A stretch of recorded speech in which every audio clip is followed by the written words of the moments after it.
박지훈과 결혼한 5년은 그의 온 가족을 내가 먹여 살린 5년과 같았다. 이 말이 좀 상처가 될 수도 있겠지만 우리 결혼 생활의 마지막 1년 동안 내 머릿속을 떠나지 않는 유일한 현실이었다. 내 이름은 서유라. 겉으로는 연 매출 500억 원이 넘는 중소 화장품 회사의 사모님이지만 사실 이 회사는 설립 첫날부터 내 것이었다. 내 남편 박지훈, 내 대학 선배. 그가 가진 건 내가 부여한 부사장 직함과 내가 대외적으로 떠들고 다닌 링꼬 부부라는 거짓된 이미지뿐이었다. 우리 연애는 대학 캠퍼스에서 꽤 유명한 이야기였다. 그는 햇살 아래를 걸으면 빛이 나는 그런 선배였다. 따뜻한 미소, 다정한 목소리, 언제나 넘치는 인내심까지. 나는 도서관 구석에 숨어 책만 읽던 후배였다. 그가 나의 굳게 닫힌 껍데기를 깨고 나와 세상의 활기를 보게 했다. 나는 그가 그려주는 미래와 사랑에 빠졌다. 그와 고양이와 따뜻한 작은 집이 있는 미래. 하지만 사랑의 콩깍지는 결국 현실의 풍파를 이겨내지 못했다. 그의 집안 형편은 좋게 말하면 평범했고 나쁘게 말하면 가난했다. 결혼할 때 나는 예단 한 푼 받지 않았을 뿐만 아니라 내 결혼 전 모아둔 돈으로 강남구에 정원이 딸린 빌라를 샀다. 오직 그가 좀 더 번듯하게 살고 내 친구들에게 무시당하지 않게 하기 위해서였다. 나는 내 희생이 그의 소중함과 우리 가정의 화목을 가져다 줄 거라 믿었다. 하지만 내가 틀렸다는 걸 깨닫는 데는 오랜 시간이 걸리지 않았다. 나는 그의 온 가족의 ATM이 되었다. 시어머니는 부산에 사셨지만 서울 물가에는 나보다 더 훤했다. 매월 1일이면 어김없이 전화가 걸려왔다. 유라야, 날이 쌀쌀해지니 무릎이 또 쑤시는구나. 의사가 수입 글루코사민이라도 좀 챙겨 먹으라네. 유라야, 너희 사촌 시동생네 애가 예대 입시를 본다는데 우리가 어른으로서 뭐라도 좀 해줘야 하지 않겠니? 유라야, 나 동네 아줌마들이랑 제주도에 며칠 놀러 가려는데 내가 경비 좀 보태주렴. 지훈이 대신 효도하는 셈치고. 처음엔 300만 원, 그 다음엔 500만 원, 그러다 지난달엔 대놓고 1000만 원을 요구했다. 명목은 가족 비상 예비 자금이었다. 내가 조금이라도 망설이면 전화기 너머에선 당장이라도 애절한 울음소리가 터져나왔다. 아들이 장가가더니 어미를 잊었다느니 내가 어떻게 키운 아들인데 하며 하소연과 함께.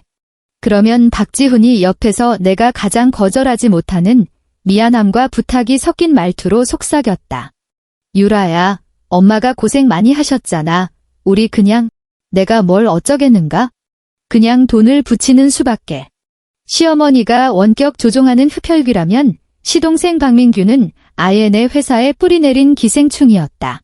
대학 졸업 후 변변한 직장을 구하지 못하자 박지훈은 그를 내 회사에 꽂아 넣었다.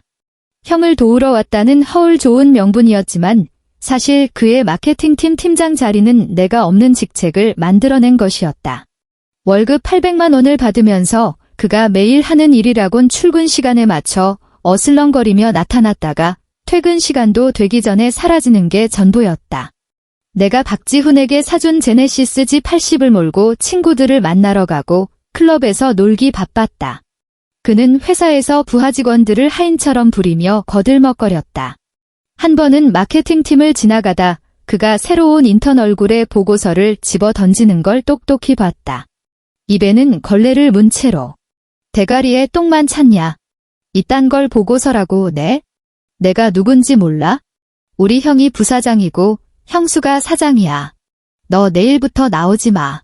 그 어린 인턴은 눈가가 빨개져서 연신 고개를 숙이며 죄송하다고 빌었다.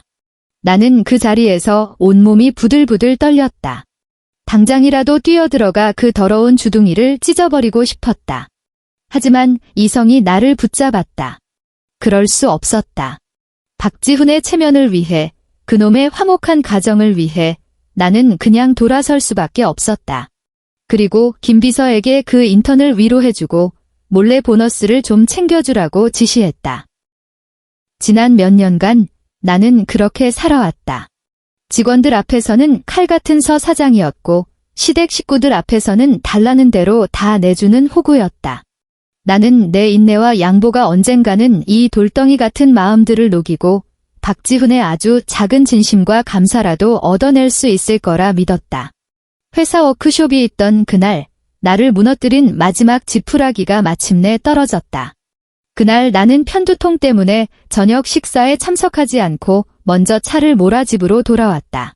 우리 빌라 단지 지하주차장으로 막 꺾어 들어서는 순간 익숙한 제네시스가 눈에 들어왔다. 박지훈의 30살 생일 선물로 내가 사준 차였다. 차창은 짙게 선팅되어 있었지만 창문이 꽉 닫히지 않고 살짝 틈이 벌어져 있었다. 나는 홀린 듯 차를 세우고 시동을 끈 뒤 조용히 다가갔다. 차 안에서 흘러나오는 야릇한 숨소리와 대화가 독을 바른 얼음 송곳처럼 내 심장을 후벼 팠다. 지훈 오빠, 이제 그만. 누가 보면 어떡해. 점고 교태 섞인 여자의 목소리였다. 걱정 마, 지금이 몇인데. 내 남편의 목소리였다. 내가 한 번도 들어본 적 없는 너그럽고 다정한 목소리로 유라게 워크숍 가서 밤늦게나 올 거야. 이어서 쪽 하고 입 맞추는 소리가 들리고 여자의 만족스러운 웃음소리가 뒤따랐다. 무언가를 자랑하듯 그녀의 손목에서 짤랑거리는 소리가 났다. 오빠 진짜 최고다. 이거 저번에 내가 쓱 보기만 했는데 어떻게 기억했어? 내가 좋으면 됐지. 박지훈의 목소리는 꿀이 뚝뚝 떨어질 듯 달콤했다. 반클리프 아펠 클로버는 너처럼 행운을 부르는 꼬맹이한테 딱이지. 머릿속이 휑하고 울리며 새하여졌다. 저 반클리프 아펠 팔찌, 지난주에 그와 함께 백화점에 갔을 때 봤던 것이었다. 마음에 들었지만 1,000만 원에 가까운 가격을 보고 망설이다 결국 내려놓았다. 요즘 회사 신제품 라인에 투자금이 많이 들어가니 아끼자고 했다. 그때 박지훈은 내 손을 잡으며 애틋하게 말했었다. 우리 유라, 이렇게 속이 깊어서 어떡해. 내가 미안하네. 이 시기만 지나면 꼭 사줄게. 그런데 지금 내가 아까워서 사지 못했던 그 팔찌가 다른 여자의 손목에 채워져 있었다. 그 여자, 목소리를 들어보니 알 것 같았다. 회사에 새로 온 인턴, 한나은. 청순한 얼굴에 애교가 넘쳐 항상 지훈 부사장님, 지훈 오빠하고 부르던 애였다. 온몸이 차갑게 식고 피가 멎는 것 같았다. 당장 달려가 차 문을 열어젖히고 적개 같은 남녀를 갈기갈기 찢어버리고 싶었다. 하지만 내 손이 차 문고리에 닿기 직전 내 심장을 가장 시리게 만든 한마디가 들려왔다. 한나은이 천진난만하면서도 악독한 목소리로 물었다. 오빠, 그래서 그 여자랑은 언제 정리할 거야? 나 이제 이렇게 몰래 만나는 거 싫어. 차 안은 몇 초간 조용했다. 그리고 내가 거의 10년간 사랑했던 남자가 지독히 피곤하고 짜증 섞인 말투로 대답하는 소리를 들었다. 조금만 더 참아. 서유라는 너무 강하기만 해. 모든 걸 자기 손에 쥐고 있어야 직성이 풀리는 여자라 귀여운 구석이 하나도 없어. 너처럼 애교가 많아야 하는데 말이야. 회사 신제품 라인이 안정되면 그때 정리할게. 그때가 되면 이 회사도, 이 집도 다 내가 있을 자리가 생길 거야. 그 순간 내 모든 분노, 원망, 서러움이 전부 사라졌다.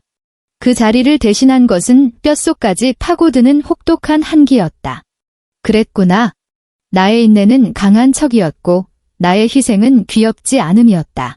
그는 나를 배신했을 뿐만 아니라 내 모든 것을 호시탐탐 노리고 있었던 것이다. 나는 울지도 소리치지도 않았다. 그저 조용히 어둠 속으로 물러나 휴대폰을 들었다. 살짝 흔들리는 차를 향해 녹화 버튼을 눌렀다. 고화질 카메라는 창문 틈으로 보이는 그가 한나은을 끌어안고 키스하며 그녀의 몸을 더듬는 장면을 선명하게 담아냈다. 그 초록색 클로버 팔찌가 어두운 빛 아래서 눈을 찌를 듯 비꼬는 빛을 뿜어냈다. 나는 아무 일 없었다는 듯 집으로 돌아와 샤워하고 잠을 잤다. 다음 날 나는 평소처럼 그의 아침을 차려주고 넥타이를 매주었다. 그가 집을 나서기 전에는 다정하게 뺨에 입을 맞추었다. 그는 아무런 이상도 눈치채지 못했다. 오히려 어젯밤의 미래 때문에 내게 약간의 죄책감을 느꼈는지 평소보다 더 다정한 눈빛을 보냈다. 그 후 한 달간 나는 완벽한 아내가 되었다. 세심하고 순종적이었다. 나는 먼저 그에게 다가가 최근 신제품 라인에 자금이 많이 필요한데 은행 대출 절차가 너무 느리다고 말했다.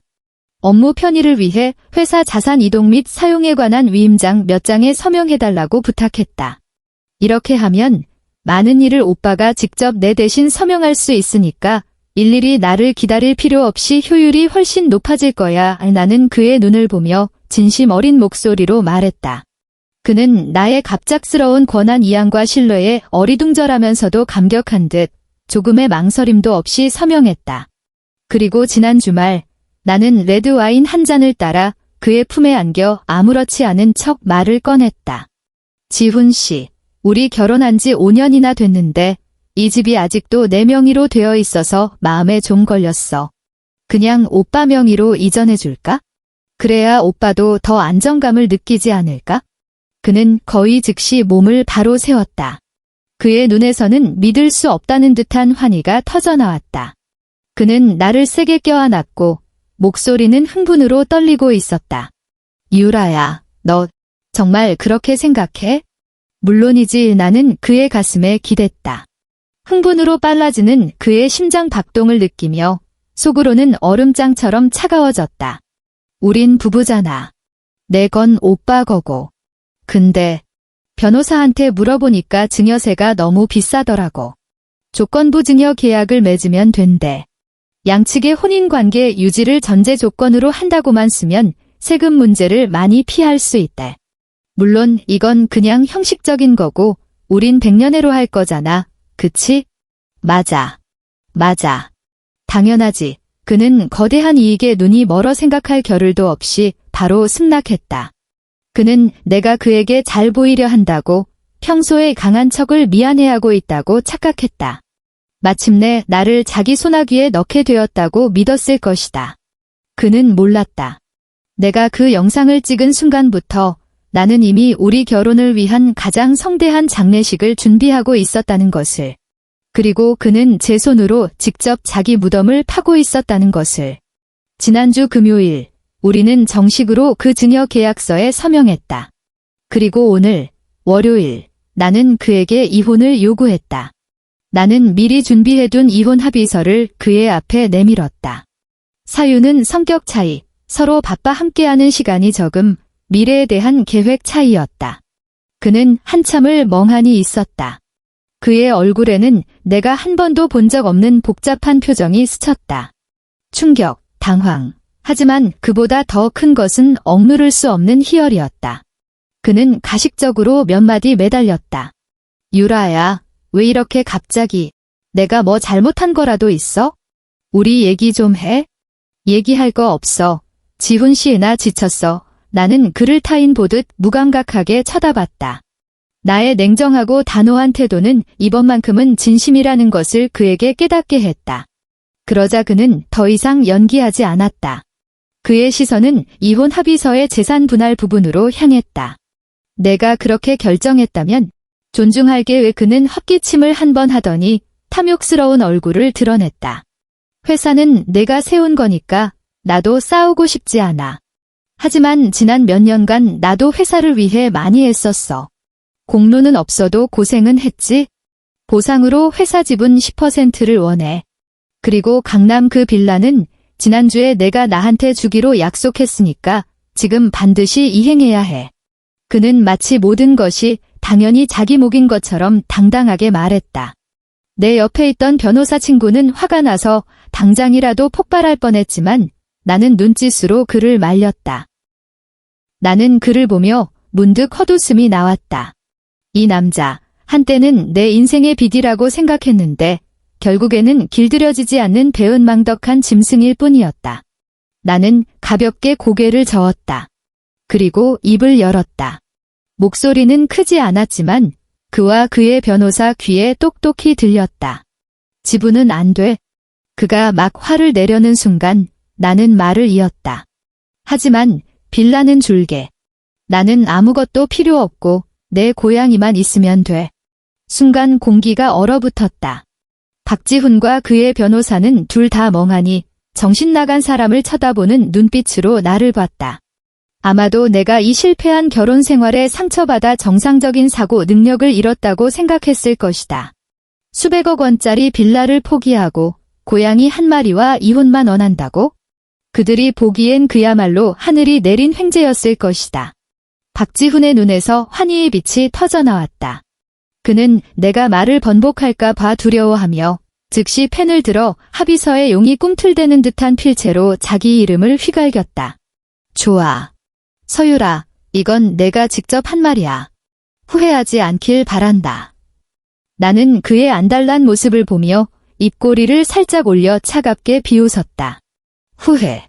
내가 가장 후회하는 건 너 같은 인간이랑 5년이라는 인생을 낭비했다는 거야.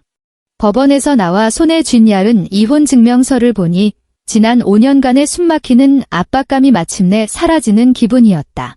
서울의 하늘이 이토록 맑았던 적이 있었나. 차에 앉아 바로 시동을 걸지 않고 휴대폰을 꺼내 내 수석 비서인 김 실장에게 전화를 걸었다. 김 실장은 10년간 나와 함께한 나의 가장 믿음직한 오른팔이다. 전화는 거의 바로 연결됐다. 김 실장님 오네 목소리는 믿을 수 없을 만큼 차분했다. 사장님, 말씀하십시오. 즉시 회사 명의로 인사 발령을 내세요. 마케팅팀 박민규 팀장, 오늘부로 해고입니다. 사유는 장기적인 업무 능력 미달, 실적 부진 및 심각한 사규 위반, 다수의 무단 결근 및 동료 괴롭힘. 인사팀과 보안팀에 알려서 오늘 퇴근 전까지 모든 개인 물품을 챙겨서 회사에서 나가도록 하세요. 어떤 사정도 봐줄 필요 없습니다. 전화기 너머의 김 실장은 잠시 침묵하더니 이내 흥분을 억누르는 듯한 목소리로 대답했다. 네, 사장님. 즉시 처리하겠습니다. 전화를 끊고 나는 멈추지 않았다. 바로 두 번째 번호, 회사 법무팀장의 번호를 눌렀다. 정 부장님, 저예요. 사장님. 지금부로 박지훈 부사장의 회사 내 모든 직무 권한을 동결하고 회사 차량, 모든 신용카드 부속 카드 및 기타 직무 관련 특권을 회수하세요. 그리고 그가 이전에 서명했던 모든 회사 자산 위임장을 가지고 재무팀과 함께 그가 재직하는 동안 부당하게 사용한 모든 경비와 횡령액을 정산하세요. 상세한 보고서를 원합니다. 업무상 횡령죄로 소송을 준비할 겁니다. 사장님, 부사장님과는 우리 이혼했어요. 30분 전에 나는 그의 질문을 가로막았다. 반론을 허용하지 않는 말투로. 제가 시킨 대로 하세요. 네. 알겠습니다. 정 부장의 목소리에도 통쾌함이 묻어났다. 아무래도 지난 몇 년간 박지훈과 그 동생 때문에 속 끓인 사람이 나 하나만은 아니었던 모양이다. 이 모든 일을 마치고 나는 휴대폰을 껐다. 차에 시동을 걸어 한남동에 있는데 다른 아파트로 향했다. 그곳은 내가 나를 위해 남겨둔 피난처이자 아무도 모르는 온전히 나만의 공간이었다. 나는 따뜻한 물에 몸을 푹 담그고 아껴두었던 레드 와인을 한 병 땄다. 내 고양이 라떼를 끌어안고 소파에 누워 오래된 영화 한 편을 봤다. 재촉하는 전화도 짜증나는 소식도 없었다. 공기 중에는 자유의 향기가 감돌았다. 나는 지난 5년 중 가장 편안한 잠을 잤다. 다음 날 아침 상쾌하게 눈을 떠 휴대폰을 켰을 때 예상했던 폭풍이 이미 내 연락처 목록을 휩쓸고 지나간 후였다. 휴대폰 화면에는 선명하게 표시되어 있었다. 전 시어머니 부재중 전화 89통. 그리고 문자 메시지 258개. 문자를 열어 대충 훑어보았다. 내용은 처음의 경악과 질책에서 시작됐다. 유라야, 너 미쳤니? 왜 민규를 해고해? 걔가 뭘 잘못했는데? 나중에는 애원과 동정심 유발로 바뀌었다. 유라야, 엄마가 빌게. 민규게 아직 어려서 철이 없어서 그래? 한 번만 더 기회를 주면 안 될까? 걔가 어디 가서 그런 좋은 직장을 구하겠니? 우리가 한 가족인데 어떻게 이렇게 무정하게 굴 수 있어? 지훈이는 이 사실 아니? 지훈이가 어떻게 이걸 허락할 수가 있어? 내가 계속 답장을 하지 않자 문자 내용은 악랄하고 입에 담지 못할 욕설로 변해갔다. 서유라, 이 독사 같은 년. 내가 사장이면 다야? 우리 지훈이 없었으면 내가 오늘날 이렇게 될 수 있었을 것 같아. 은혜도 모르는 것. 그래, 이제 아주 날개가 돋았구나. 감히 우리 박씨 집안 사람을 이렇게 대해? 내가 똑똑히 말하는데 이 일 이대로 안 끝나. 내년에 그 악독한 실체를 온 세상에 다 까발려줄 테라. 넌 곱게 죽지 못할 거야. 너 같은 여자는 남자한테 버림받아도 싸. 천벌 받을련. 나는 그 악담들을 보며 마음이 조금도 흔들리지 않았다. 오히려 좀 웃기다는 생각까지 들었다. 이 재미있는 연극은 이제 막 시작됐을 뿐인데 나는 여유롭게 나를 위해 근사한 아침 식사를 준비했다. 그리고 완벽하게 화장을 하고 가장 아끼는 샤넬 수트를 입었다. 내 포르쉐를 몰아 회사로 향했다. 오늘 힘든 싸움을 해야 한다는 걸 알고 있었다. 아니나 다를까 회사 건물 아래에 도착하자마자 로비에 사람들이 모여 있는 것이 보였다. 날카로운 울음소리와 욕설이 유리문 너머로도 선명하게 들려왔다. 여러분, 와서 좀 보세요. 이 악독한 여자가 우리 가족한테 어떻게 했는지 좀 보세요. 내 아들은 이 여자를 위해, 이 회사를 위해 죽어라 이랬는데 이제 와서 성공했다고 우리 가족을 다 죽이려고 해요.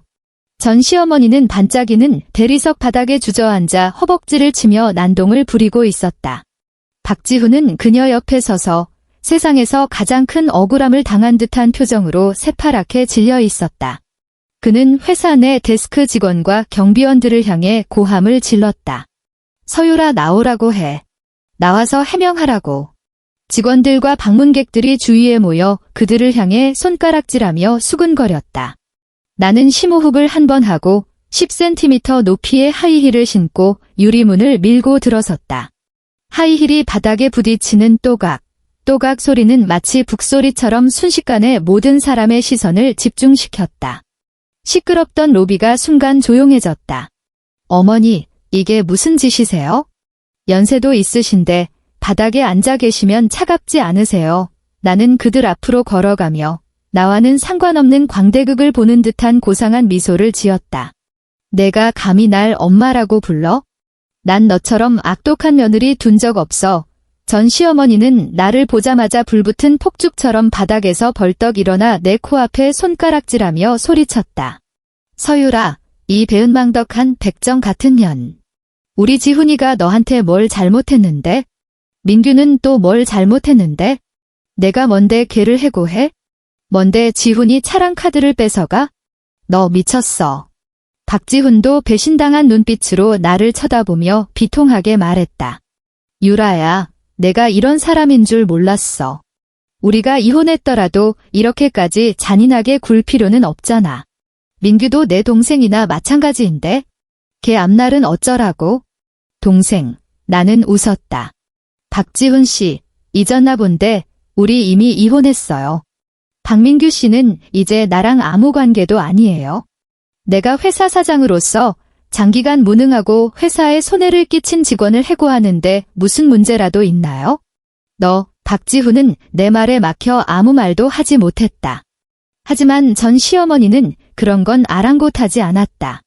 그녀는 계속해서 큰 목소리로 공격했다. 무능은 무슨. 다 핑계야. 내가 말하는데 이 회사가 이만큼 큰 건 다 내 아들의 인맥과 머리 덕분이야. 우리 지훈이 없었으면 저 서유라가 뭐가 됐겠어. 이제 회사가 크니까 공신을 내쫓으려는 거지. 세상에 이런 법이 어디 있어. 그녀의 말은 선동적이었고 진실을 모르는 일부 직원들은 나를 이상한 눈빛으로 쳐다보기 시작했다. 나는 알았다. 오늘 여기서 이 일을 확실히 해결하지 못하면 내일 서울 경제계 전체의 과이뷰티 사장, 은혜를 원수로 갚고 토사구팽하다라는 추문이 퍼질 것이라는 것을. 나는 화내지도 그녀와 언쟁하지도 않았다. 그저 조용히 돌아서서 이미 옆에서 대기하고 있던 김 실장에게 고개를 끄덕였다. 김 실장님, 시작하죠. 김 실장은 내 뜻을 알아차리고 손에 든 리모컨을 눌렀다. 다음 순간 회사 로비에 홍보 영상을 재생하던 거대한 LED 스크린이 환하게 켜졌다. 화면에 나타난 것은 회사 제품 광고가 아니었다. 긴 PDF 파일이었다. 제목은 박지훈 부사장 2021에서 2023년도 법인카드 개인용도 사용 내역. 2021년 3월 8일 샤넬 매장 클래식 플랫백 785만원 결제. 2021년 5월 20일 서울 신라호텔 프레지덴셜 스위트 450만원 결제. 2021년 7월 12일 청담동 미슐랭 3스타 레스토랑 밍글스 디인디너 88만원 결제. 페이지가 넘어가며 빽빽한 소비 기록이 계속해서 스크롤되었다. 명품 가방, 고급 의류, 5성급 호텔, 로맨틱한 저녁 식사, 해외여행, 모든 결제 내역 옆에는 거래 시간과 장소가 선명하게 기록되어 있었다. 그리고 이 소비 기록의 수혜자는 예외 없이 내가 아니었다. 로비는 죽은 듯이 고요했고 모든 사람이 고개를 들어 스크린을 멍하니 쳐다봤다. 박지훈의 얼굴은 눈에 띄게 새하얗게 변했다. 전 시어머니는 아직 상황 파악이 안 됐는지 계속 소리쳤다. 이딴 걸 왜 틀어? 내 아들이 부사장인데 회사 돈으로 접대 좀 한 게 뭐 어때서? 접대요. 나는 차갑게 비웃으며 김 실장에게 마지막 페이지로 넘기라고 신호했다. 화면에는 소비 기록의 합계 금액이 굵은 빨간색 글씨로 표시되었다. 총액 2억 3천만 원. 그리고 총액 아래에 고화질 사진 한 장이 선명하게 나타났다. 사진의 배경은 내게 너무나도 익숙한 우리 집 빌라의 지하 주차장이었다. 그 제네시스 G80 안에서 박지훈은 젊은 여자와 정신없이 키스를 나누고 있었다. 그의 손은 심지어 여자의 옷기단으로 파고들고 있었다. 그 여자는 다름 아닌 신입 인턴 한나은이었다. 그녀의 손목에 있는 초록색 반클리프 아펠 클로버 팔찌가 사진 속에서 선명하게 보였다. 와, 사람들 사이에서 억눌린 탄성이 터져나왔다. 세상에, 저거 마케팅팀 인턴 한나은 아니야? 부사장님, 바람 피운 거였어? 회사 돈으로 내연녀를 키웠다고? 그것도 3년이나? 진짜 역겹다. 직원들의 수군거림이 비수처럼 박지훈에게 꽂혔다. 그의 몸이 휘청거리며 거의 서 있지 못할 지경이었다. 전 시어머니도 마침내 상황을 파악했다. 그녀는 그 자리에 얼어붙어 스크린을 가리켰다가 나를 가리켰다가 입을 뻐끔거렸지만 한마디도 하지 못했다. 하지만 그녀는 역시 산전수전 다 겪은 노장이었다. 잠시의 충격이 지나가자 그녀는 바로 막무가내 모드로 전환했다. 그래서 뭐? 부부 돈이 원래 다 같이 쓰는 거지? 내 아들이 너 같은 알도 못 낳는 암탉이랑 같이 고생한 게 몇 년인데 내 돈 좀 쓴 게 뭐 어때서? 젊은 여자 좀 만난 게 뭐? 그건 내가 남자 마음 하나 못 잡은 무능력이지. 이 파렴치한 말에 구경하던 사람들마저 야유를 보냈다. 나는 그녀의 악녀 같은 얼굴을 보며 경비원이 건네준 마이크를 들었다. 목소리는 크지 않았지만 스피커를 통해 로비 전체에 선명하게 울려 퍼졌다. 어머님, 나는 이 두 글자를 일부러 힘주어 발음했다. 아무래도 오해하신 것 같네요. 법적으로 회사의 돈은 부부 공동 재산이 아니라 법인 재산입니다. 박지훈 씨가 주주의 동의 없이 회사 자산을 개인적인 용도로 사용한 것, 이건 업무상 횡령이라고 하고 형사 책임을 져야 하는 범죄입니다. 나는 잠시 말을 멈추고 주위를 둘러본 뒤 박지훈의 핏기 없는 얼굴에 시선을 고정했다. 그리고 방금 이 회사가 전부 아드님의 뒷맥과 머리 덕분이라고 하셨죠. 나는 가볍게 웃었다. 하지만 눈에는 웃음기가 없었다. 오늘 모든 분들 앞에서 제가 한 번도 공개한 적 없는 사실을 하나 말씀드리겠습니다. 내 목소리는 차갑고 분명해졌다. 이 회사 Y뷰티는 제가 10년 전 외할머니께서 제게 개인적으로 남겨주신 500억 원의 신탁 자금으로 설립했습니다. 처음부터 100% 저 서유라 개인의 소유였다는 뜻입니다. 그리고 박지훈 씨는 제 회사에 입사할 때 제가 가장 먼저 해준 일이 그가 빚진 2천만 원의 학자금 대출을 갚아준 것이었습니다. 이제 말씀해 주시겠어요? 나는 한 걸음 다가가 새하얗게 질린 전 시어머니를 쏘아보았다. 도대체 누가 누구와 함께 고생을 했다는 거죠? 로비 전체가 순식간에 죽음과 같은 정적에 휩싸였다.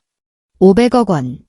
이 숫자는 마치 거대한 폭탄처럼 터져 모든 사람을 아찔하게 만들었다.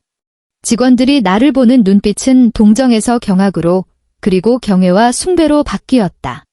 그들이 줄곧 부부 공동 경영이라고 생각했던 회사가 사실은 사장님 혼자만의 거대한 제국이었다는 것을. 그리고 그 위세 등등하던 부사장은 그저 스폰을 받는 기둥서방에 불과했다는 것을. 전 시어머니는 완전히 넋이 나갔다.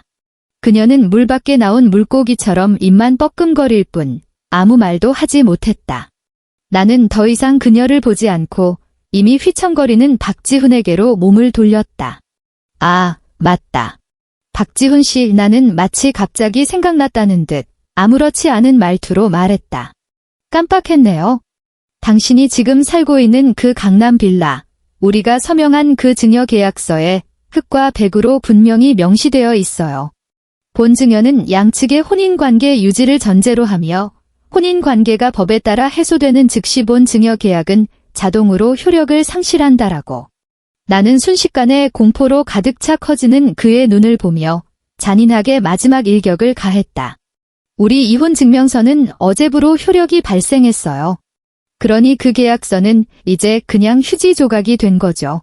제 법무팀 동료와 공증사무소 직원들이 아마 지금쯤 그 빌라로 가고 있을 거예요. 24시간 내로 내 집에서 나가세요. 그러지 않으면 불법 재산 점유죄로 당신을 다시 고소할 겁니다. 아, 안 돼. 말도 안 돼. 박지훈은 중얼거렸다. 그의 얼굴은 새하얀 색에서 잿빛으로 변했다. 그는 마침내 깨달았다. 내가 그에게 준 모든 것은 내가 너무나 쉽게 되찾아올 수 있다는 것을. 그가 자기 손에 들어왔다고 생각했던 모든 것은 그를 낳기 위한 미끼에 불과했다는 것을.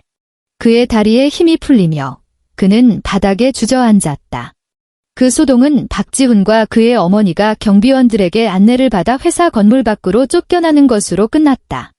그 후의 날들은 모든 것이 내가 예상한 시나리오대로 흘러갔다.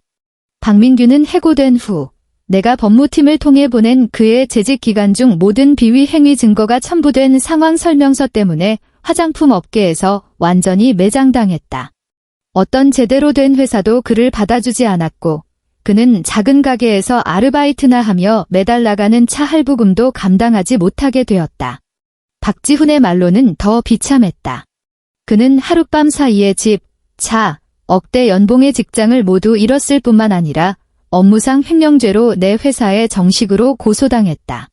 법무팀이 산출한 2억 3천만 원의 손실액을 그는 도저히 갚을 능력이 없었다. 그를 기다리는 것은 거액의 배상금과 어쩌면 감옥살이일 것이다. 그가 돈으로 유혹했던 인턴 한나은은 그가 몰락했다는 소식을 듣자마자 그의 모든 연락처를 차단하고 흔적도 없이 사라졌다. 전 시어머니는 포기하지 않고 가십 전문 기자들을 찾아가 내가 냉혈하고 무정하며 돈을 위해서라면 수단과 방법을 가리지 않는 독한 여자라고 흑색 선전을 하려 했다. 하지만 내가 위임한 홍보회사가 이미 만반의 준비를 하고 있었다. 그들은 내가 제공한 녹음 파일이나 영상조차 사용하지 않았다. 그저 전 시어머니가 젊었을 때 돈 때문에 저질렀던 몇 가지 불미스러운 과거를 살짝 흘렸을 뿐인데 상대방은 즉시 꼬리를 내리고 다시는 나타나지 않았다. 그 후로 박씨 집안 사람들은 마치 증발이라도 한 것처럼 내 세상에서 완전히 사라졌다. 이 기생충들을 처리하고 나니 회사 전체의 공기가 맑아진 기분이었다. 나는 즉시 실력과 열정이 있는 젊은 인재 몇 명을 승진시켜 박지훈과 박민규가 남긴 빈자리를 채웠다. 그중 새로운 마케팅 본부장은 예전에 박민규에게 보고서로 얼굴을 맞았던 그 어린 직원이었다. 그녀는 비록 젊었지만 시장에 대한 날카로운 통찰력을 가지고 있었고 그녀가 제안한 몇 가지 신제품 기획안은 매우 창의적이고 실현 가능성이 높았다. 나와 새로운 팀의 지휘 아래 회사가 이전에 막대한 투자를 했던 신제품 라인은 출시되자마자 시장을 강타했다. 온라인 채널에서는 첫날부터 품절 사태가 벌어졌고 오프라인 매장 앞에는 긴 줄이 늘어섰다. 우리 회사 주가는 불과 한 달 만에 30%나 급등했다. 회사 사람들은 나를 존경과 신뢰가 가득한 눈으로 바라봤다.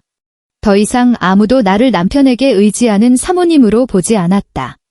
이 거대한 상업제국의 유일한 여왕으로 진정으로 인정했다. 삶은 다시 평온을 되찾았다. 나는 헬스도 다니고 꽃꽂이도 배우고 결혼 때문에 소원해졌던 친구들과 모임을 가질 시간이 생겼다. 친구들은 모두 나를 위해 기뻐하며 지금 내 모습이 결혼했을 때보다 훨씬 좋아 보인다고 말했다.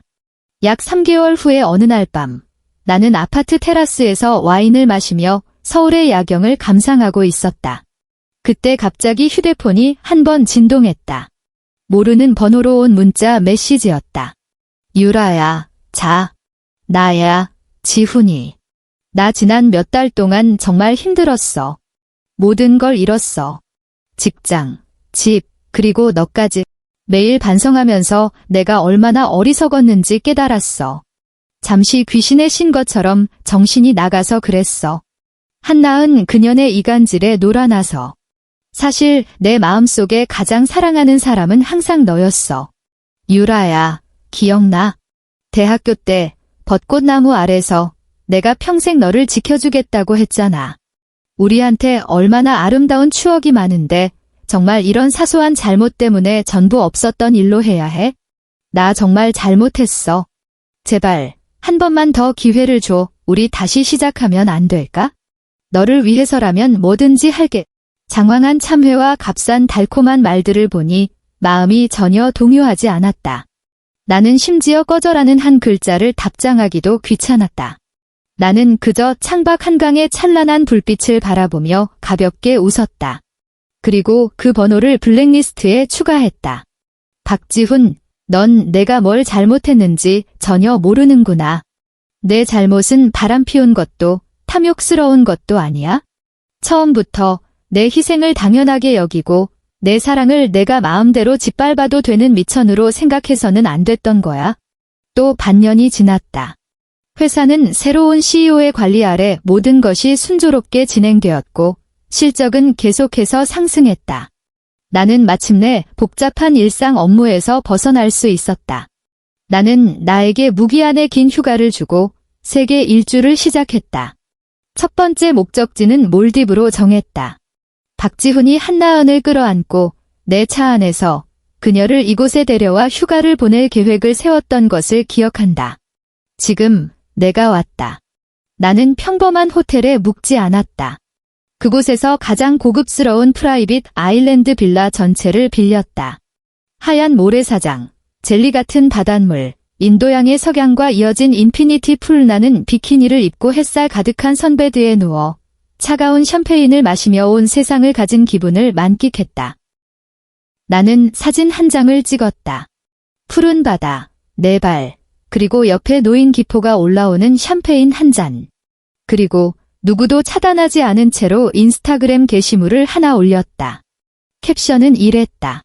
내가 떠나줘서 고마워. 온 세상을 얻게 됐으니. 엔드.